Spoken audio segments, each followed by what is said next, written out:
मैं इस सदन के माध्यम से सर्वप्रथम मेरे क्षेत्र के सभी मतदाताओं का धन्यवाद करता हूं कि उन्होंने मुझे इस सदन में पहुंचकर उनकी बातें रखने का मौका दिया और मैं इस सदन के माध्यम से प्रदेश की समस्त जनता को भी धन्यवाद करता हूं कि आपने भारतीय जनता पार्टी की बहुमत से सरकार बनाई। मैं पूरे प्रदेश और सभी देशवासियों को, जो कल 22 जनवरी का ऐतिहासिक दिन था, कल के दिन राम मंदिर प्राण प्रतिष्ठा की सभी देशवासियों को, प्रदेशवासियों को बहुत बहुत शुभकामनाएं देता हूं और इस पीढ़ी को सौभाग्यशाली मानता हूं कि 500 साल के बाद में हमें यह शुभ दिन देखने का मौका मिला। हम बरसों से दीपावली मनाते आ रहे हैं और दीपावली का पर्व जब भगवान राम 14 साल का वनवास काटकर अयोध्या आए थे तो उस उपलक्ष्य में मनाया जाता है। वो हमने देखा नहीं, सिर्फ महसूस किया था। लेकिन ये हमारा सौभाग्य है, परम सौभाग्य है कि कल के दिन के हम लोग साक्षी बने। जो 500 साल के इंतजार, जिसकी हमारी सैकड़ों पीढ़ियों ने इंतजार किया, उसके बाद में आज ये शुभ दिन हमें देखने का अवसर मिला। मैं सभी को बहुत बहुत शुभकामनाएं देता हूं और निश्चित रूप से जो हमारे प्रधानमंत्री माननीय मोदी जी ने जो कहा है कि देश से देश और राम से राष्ट्र की जो चेतना का जो पूरे देश में भारतीयों में संचार हुआ है, निश्चित रूप से वो इस बधाई के पात्र हैं। माननीय अध्यक्ष महोदय, मैं अभिभाषण के ऊपर बिंदु संख्या 31, 32, 33 और 34 के संदर्भ में बताना चाहता हूं कि पिछली कांग्रेस सरकार में जितनी भी परीक्षाएं आयोजित हुई, एक भी परीक्षा ऐसी नहीं हुई जिसमें पेपर लीक ना हुआ हो। एक भी परीक्षा वो सफलतापूर्वक नहीं करवा सके। खुद आरपीएससी के मेंबर्स और कई नेतागण उसमें शामिल हुए। यह सबसे बड़ा दुर्भाग्य है कि जिस व्यवस्था के आधार पर, क्योंकि गांव के अंदर, कस्बों के अंदर आज की एक परिपाटी है, एक साधारण परिवार इस बात को सोचता है कि मेरा बच्चा कहीं सरकारी नौकरी लगेगा। माननीय अध्यक्ष महोदय, लाखों लोग सुबह जल्दी उठकर मेहनत और मजदूरी करने के लिए इसलिए जाते हैं कि उनका बच्चा किसी शहर में जाकर पढ़ाई कर रहा है, कोचिंग कर रहा है, वो तैयारी कर रहा है। लेकिन यह दुर्भाग्य था कि पिछली 5 साल की कांग्रेस की सरकार में जब वो नौजवान परीक्षा देने के लिए परीक्षा केंद्र पे गया तो उसको पता चला कि परीक्षा का पेपर लीक हो गया। बड़े उदास मन से जब वो घर जाता है, घर वालों को क्या सफाई दे, घर वालों को क्या कहे, उसको गर्दन नीची करके घर के अंदर जाना पड़ता है। और कई युवा तो हताशा के अंदर आत्महत्या करने जैसे कदम उठाने के लिए मजबूर हो गए। ऐसी निकम्मी और नकारा सरकार जो युवाओं के बेहतर भविष्य को बनाने की बात करती थी, उनका मुखौटा उतर गया और उन युवाओं ने इस सरकार को आईना दिखाने का काम किया। अभी विपक्ष के एक वरिष्ठ सदस्य कह रहे थे, अभी विपक्ष के एक वरिष्ठ माननीय सदस्य कह रहे थे कि पेपर कहां पर लीक नहीं हुए, आपने पेपर कहां पर लीक नहीं हुए। अध्यक्ष महोदय, मैं इस सदन के माध्यम से कहना चाहता हूं कि जनता हमारा चुनाव इसलिए नहीं करती कि हम किसी दूसरे का बहाना बनाकर उस समस्या को टाल दें। क्या हमारे नौजवान इस बात के लिए सरकार बनाते हैं, क्या इस बात के लिए सरकार चुनते हैं कि जब पेपर लीक होगा और हम सरकार से पूछेंगे कि पेपर लीक क्यों हुए, तो वो ये जवाब देगी कि यार महाराष्ट्र में भी लीक हो गए, गुजरात में भी लीक हो गए। ये एक बहुत बड़ा चिंतनीय विषय है, पार्टियों से ऊपर उठकर एक सोचने वाला विषय है। जो सदस्य भी कह रहे थे, मैं कहता हूं खुद के गिरेबान में झांकने का विषय है।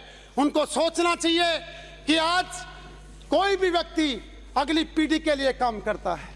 हर माता पिता अगली पीढ़ी का बेहतर भविष्य बनाने के लिए काम करते हैं।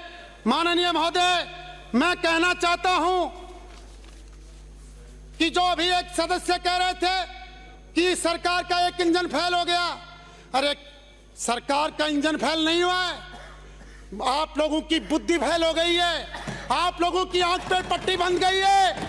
आपको दिखाई नहीं देता कि सरकार ने सर्वप्रथम आते ही पहला आदेश जारी किया कि युवाओं के भविष्य को बेहतर बनाने के लिए युवाओं के हितों पर कुठाराघात नहीं हो। सबसे पहला आदेश जारी किया कि पेपर लीक के ऊपर एसआईटी का गठन करने का काम किया। माननीय अध्यक्ष महोदय, माननीय सदस्य, कोई परीक्षा होगी, ये संसदीय परंपराओं के अनुकूल नहीं है। आप बिराजे, माननीय अध्यक्ष महोदय, सभापति महोदय बैठिए। माननीय अध्यक्ष महोदय, कल बोलना सदन के माध्यम से बताना चाहता हूं, अब जो भी कोई परीक्षा होगी उसकी निगरानी विधानसभा की प्रक्रिया कानून के अनुसार और पूर्ववर्ती माननीय सीपी जोशी साहब ने दिए व्यवस्थाओं के अनुसार विधानसभा के परिसर के अंदर, विधानसभा अंदर किसी तरह का ऐसा पैम्पलेट लाना पूर्ण रूप से प्रतिबंधित है, नियमों के विपरीत है। माननीय सदस्य को प्रताड़ित करें, वो ऐसा आचरण नहीं करें। आप बिराजे, ये प्रतिबंधित है। मैं आप माननीय प्रतिपक्ष के नेता महोदय से निवेदन करें। आप प्रथम बार आ रहे हैं, इन चीजों का आपको ध्यान रखना पड़ेगा। इस तरीके से अपन सदन में लाकर अपन सदन की गरिमा को किस तरीके से हाथ करते हैं। आपसे यही निवेदन है,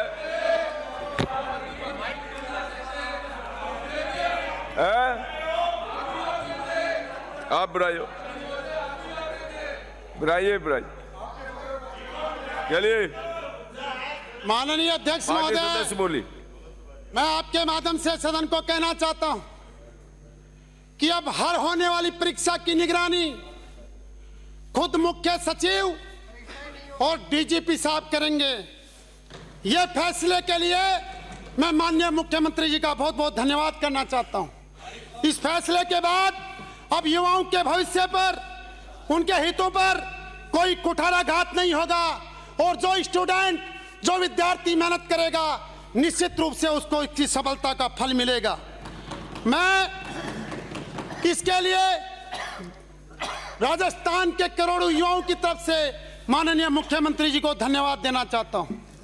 माननीय अध्यक्ष महोदय, बिंदु संख्या 23 के ऊपर मैं निवेदन करना चाहता हूं कि इस भजनलाल सरकार ने गरीब वर्ग की माता बहनों के लिए 450 रुपए के अंदर सिलेंडर का मूल्य निर्धारण करने का काम किया है, जो 1 जनवरी 2024 से लागू हो गया है।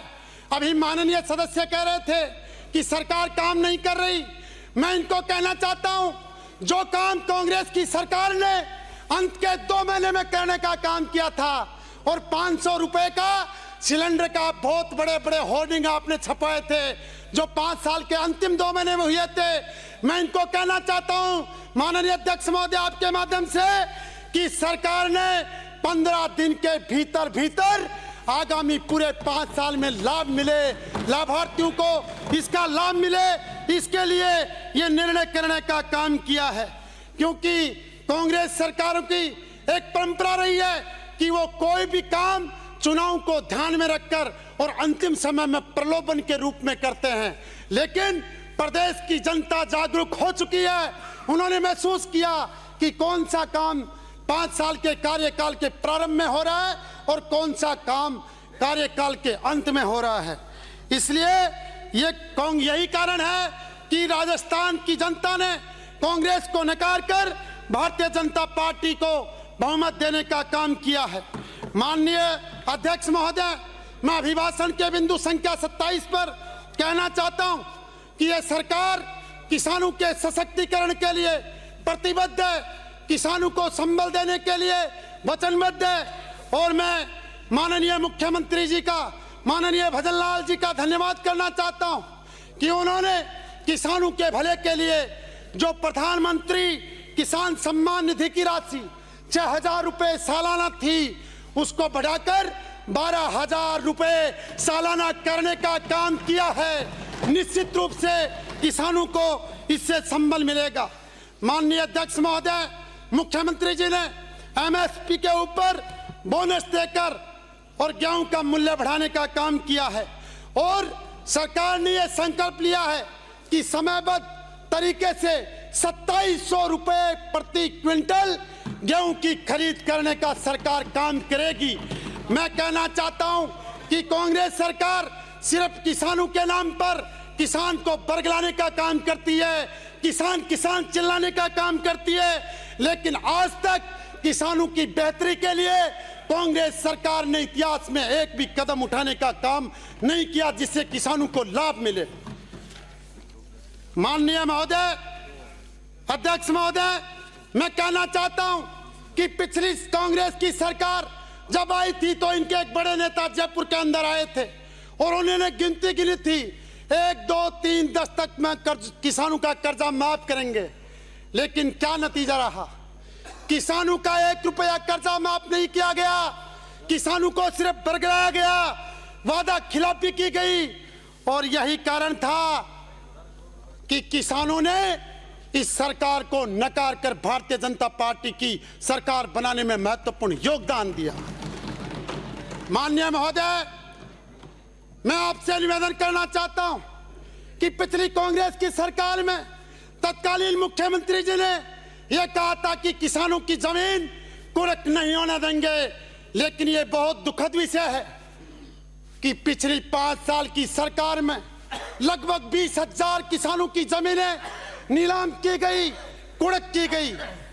और मैं धन्यवाद करना चाहता हूं हमारे माननीय मुख्यमंत्री भजन लाल जी का कि उन्होंने सरकार में आते ही उन्होंने घोषणा की है कि हम लोग जो भी किसानों की जमीनें नीलाम की गई उनके लिए एक मुआवजा नीति बनाकर उनको संबल देने का काम करेंगे। यह नीति निश्चित रूप से किसानों के घावों पर मरहम लगाने का काम करेगी, इस बात का हमें विश्वास है। माननीय अध्यक्ष महोदय, मैं अभिभाषण के बिंदु संख्या 46 और 47 के बारे में बताना चाहता हूं कि राजस्थान के अंदर 16 दिसंबर से 2023 से 26 जनवरी 2024 तक पूरे प्रदेश के अंदर विकसित भारत संकल्प यात्रा का आयोजन किया जा रहा है। और अभी एक माननीय सदस्य कह रहे थे कि ये सरकार केवल लोकसभा चुनाव का प्रचार कर रही है।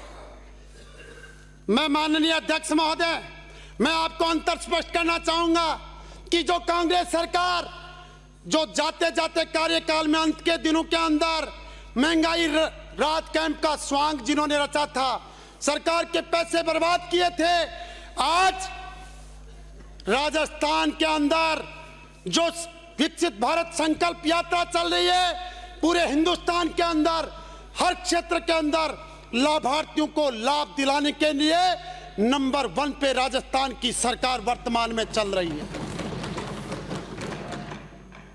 माननीय अध्यक्ष महोदय, आजाद भारत के अंदर यह विकसित भारत संकल्प यात्रा एक पहली ऐसी यात्रा है जो लोगों को लाभ दिलाने के लिए, वंचितों को संबल प्रदान करने के लिए, लोगों को कल्याणकारी योजनाओं का लाभ मिले, उनके जीवन में बदलाव आए, ऐसी पहली यात्रा का आयोजन माननीय प्रधानमंत्री जी द्वारा पूरे देश के अंदर किया जा रहा है। वरना कई पार्टियां अपने राजनीतिक लाभ के लिए कई तरह की यात्राएं निकालने का ढोंग रचती हैं, स्वांग रचने का काम करती हैं। और अभी भी शायद कहीं कोई यात्रा चल रही है, पता नहीं बस में चल रही है, एक पैदल चल रही है, उसका कहीं अता पता नहीं है। लेकिन जो माननीय मोदी जी ने एक सोच के साथ, एक संकल्प के साथ कि अगर कोई व्यक्ति जानकारी के अभाव में, अपनी पहुंच के अभाव में अगर उसको योजना का लाभ नहीं मिलता है तो सरकार खुद उनकी पंचायत में जाए, उनके दरवाजे तक जाए और उन वंचित जिनके वास्तव में वो हकदार है उन लोगों को इसका लाभ मिले। निश्चित रूप से विकसित भारत संकल्प यात्रा एक जन जागरण अभियान का रूप ले चुकी है। मोदी की गारंटी वाली गाड़ी लोगों के जीवन में आमूल चूल बदलाव ला रही है और निश्चित रूप से हम सब लोग मिलकर, हमारी सरकार और केंद्र सरकार मिलकर 2047 तक भारत को एक विकसित राष्ट्र बनाने के संकल्प को पूरा करेंगे। इस बात का हम आपको इस सदन के माध्यम से विश्वास दिलाते हैं। मैं अभिभाषण के बिंदु संख्या 48 के बारे में माननीय अध्यक्ष महोदय चर्चा करना चाहता हूं, जो भारत सरकार की एक बहुत महत्वाकांक्षी योजना जल जीवन मिशन के तहत जो हर घर के अंदर 2024 तक जो हर घर में नल लगाने की योजना थी, हर घर तक पानी पहुंचे, कांग्रेस सरकार के भ्रष्टाचार के कारण वो योजना सिरे नहीं चढ़ पाई। उस योजना के अंदर क्योंकि जो कार्यकारी एजेंसियां थी वो राजस्थान सरकार के अधीन थी, इसलिए उन्होंने भ्रष्टाचार किया और विचारधारा को देखकर पानी पहुंचाने का काम किया। कई गांवों में, कई ढाणियों में जहां पानी की बहुत ज्यादा जरूरत थी, राजनीतिक भेदभाव के कारण स्थानीय एजेंसी, राज्य सरकार की एजेंसी होने के कारण उन लोगों तक पानी पहुंचाने का काम नहीं किया गया। ये कांग्रेस की सरकार में भ्रष्टाचार चरम पर था, लूट की हर किसी को छूट मिली हुई थी और विचारधारा के आधार पर लोगों के काम किए जाते थे। माननीय अध्यक्ष महोदय, मैं एक छोटा सा निवेदन और करना चाहता हूं। पिछली सरकार ने कई जिलों का निर्माण किया, कई जिलों का गठन किया, उसके अंदर न तो क्षेत्र का ध्यान रखा गया, न दूरियों का ध्यान रखा गया, उसमें सिर्फ और सिर्फ हमें राजनीतिक फायदा कैसे मिले इस बात का ध्यान किया गया। माननीय अध्यक्ष महोदय, मैं सिर्फ आपकी 2-3 मिनट हमारा समय, हमारा जितना निर्धारित समय उतने में बोलेंगे, ज्यादा नहीं, आप निश्चित रहें। माननीय अध्यक्ष महोदय, हमारे पास में नीमका थाना जिले का गठन हुआ, जिसमें माननीय अध्यक्ष महोदय, मैं आपसे कहना चाहता हूं, सरकार ने क्या क्या हमारे पास फौजी बना दिया, हमारी विधानसभा के पास में नीमका थाना के जिले का गठन हुआ और मेरे विधानसभा की 10-12 पंचायतें जो केवल 20 से 25 किलोमीटर की दूरी पर स्थित है, उनको राजनीतिक दुर्भावना के कारण नए जिले के अंदर शामिल नहीं किया गया। मैं सदन के माध्यम से सरकार को भी निवेदन करना चाहता हूं कि उन पंचायतों को पुनर्गठन करके और नीमका थाना जिले के अंदर कांवट और आसपास की पंचायतों को शामिल किया जाए।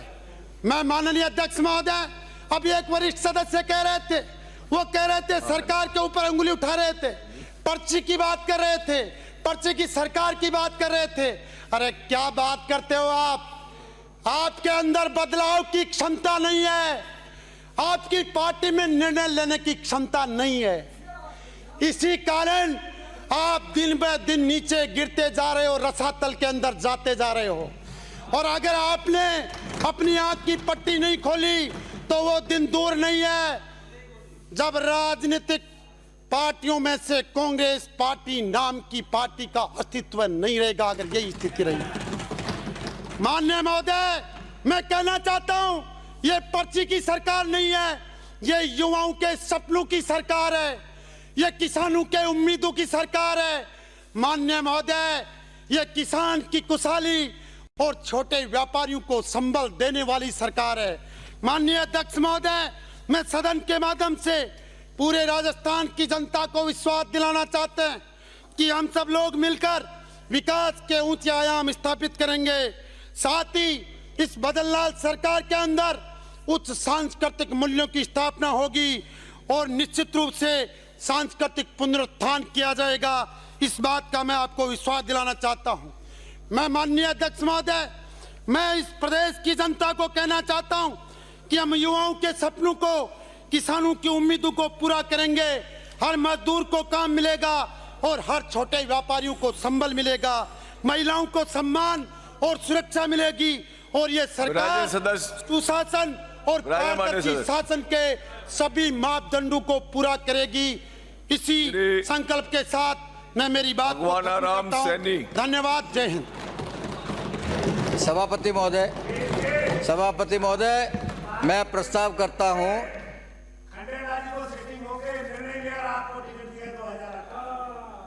ऐसे कैसे कहते हो आप? जो कांग्रेस के लोग उधर गए ऐसी भाषा बोले उनको एक दिन इधर ही आना पड़ेगा, इसलिए हाथ जोड़ के संयम रखा करो। श्री भगवानाराम सैनी, मैं प्रस्ताव करता हूं सदन का समय आधा घंटा बढ़ाया जाए। बोलो ना सभापति महोदय। श्री भगवानाराम सैनी, सभापति महोदय, समय बढ़ाने की अनुमति ली। अनुमति आप मांगो ना स्टाफ सदन से। समय आप बोलो। बढ़ाया जाए। हाँ,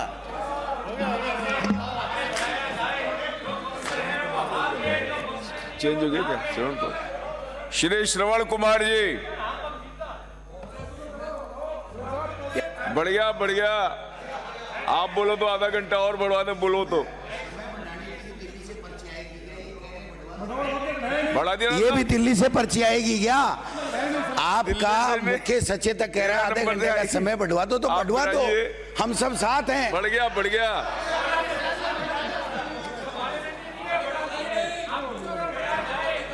समय बढ़ाया जाए।